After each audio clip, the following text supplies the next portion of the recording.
السلام علیکم ناظرین، ویڈیو کو لائک، شیئر اور چینل کو سبسکرائب ضرور کیجیے گا تاکہ ہماری حوصلہ افزائی کے ساتھ ساتھ آپ کو روزانہ ایک نئی معلوماتی ویڈیو ملتی رہے۔ تو آج ہم بات کریں گے کہ ہفتے میں کتنی بار ہم بستری کرنی چاہیے۔ محترم ناظرین، جنسی حوالے سے سب سے زیادہ پوچھا جانے والا سوال یہ ہوتا ہے کہ ہم بستری میں کتنا وقفہ ہونا چاہیے۔ شادی کے شروع میں عموماً ہر روز بلکہ ایک رات میں 3 یا 4 بار مباشرت کی جاتی ہے، پھر اس کے بعد اس میں کمی آنا شروع ہو جاتی ہے۔ عام جوڑے ہفتے میں 1 یا 2 بار مباشرت کرتے ہیں، لیکن جدید جنسی ماہرین کے مطابق بہتر ہے کہ زیادہ مباشرت کی جائے۔ اس کی ایک وجہ تو ماہرین یہ بیان کرتے ہیں کہ اگر مرد کافی دنوں کے بعد مباشرت کرے تو ایسی صورت میں جب بھی ہم بستری کرے گا مرد کا انزال جلدی ہو جائے گا، اور اگر ایک سے دوسری مباشرت کے دوران وقفہ کم ہو تو عموماً انزال دیر سے ہوتا ہے، یعنی مرد کی مباشرت کی ٹائمنگ بڑھ جاتی ہے۔ اگر ایک ہفتے کے دورانیہ کا اندازہ لگایا جائے تو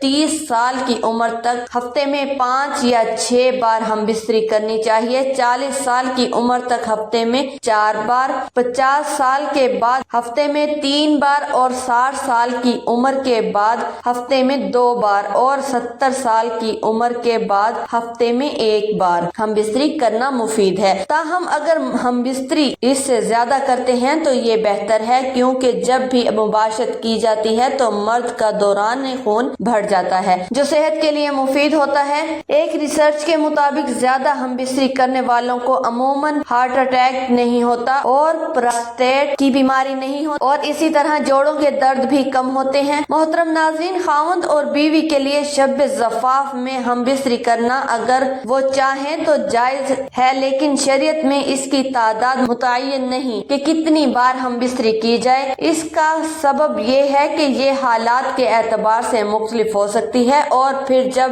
قدرت و طاقت میں بھی فرق ہے تو شریعت کی عادت نہیں کہ وہ اس طرح کے مسائل میں تعداد متعین کرے، لیکن جمع اور ہم بستری عورت کا حق ہے جو کہ خاوند پر واجب ہے۔ ہم بستری میں تو یہ ہونا چاہیے کہ ہم بستری اتنی ہو جتنی اس کا حق خاوند ادا کر سکے، اور بیوی کی جتنی خواہش ہو۔ یہ تو حالات اور خاوند کی موجودگی میں ہے کہ خاوند اپنی بیوی کے ساتھ رہائش پذیر ہو، لیکن اگر وہ سفر میں یا کسی اور کام اور تجارت وغیرہ یا کسی مشروع عذر کی بنا پر غائب ہے تو اس حالت میں خاوند کو کوشش کرنی چاہیے کہ وہ بیوی سے زیادہ مدت غائب نہ رہے، اور اگر اس کے غائب ہونے کا سبب مسلمانوں کے کسی نفع کی وجہ سے ہو، یا وہ جہاد فی سبیل اللہ میں نکلا ہوا ہے، یا پھر مسلمانوں کی سرحدوں کی حفاظت پر مامور ہے، تو اس میں ضروری ہے کہ اسے 4 ماہ کے اندر اندر اپنے گھر واپس آنے کی اجازت دینی چاہیے تاکہ وہ کچھ مدت اپنی بیوی بچوں میں گزارے اور پھر دوبارہ سرحدوں پر